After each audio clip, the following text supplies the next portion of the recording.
Sa makasaysayang pok na ito sa Bundok Samat, sakop ng Pilar, lalawigan ng Bataan, ibinaon ang panukalang bato ukol sa pagtatayo ng dambana ng Kagitingan sa panahon ng pamahala ng Pangulong Ferdinand E. Marcos. April 14, 1966.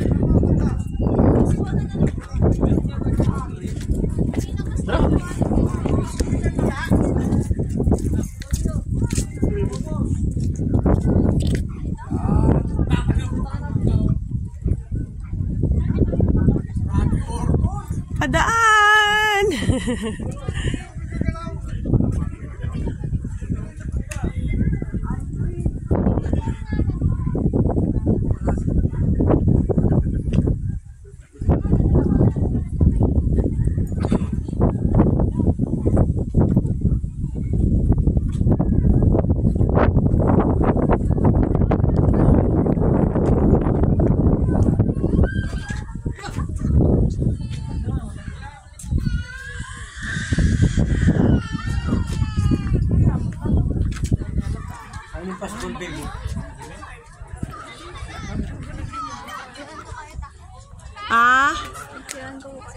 Oo, wait lang.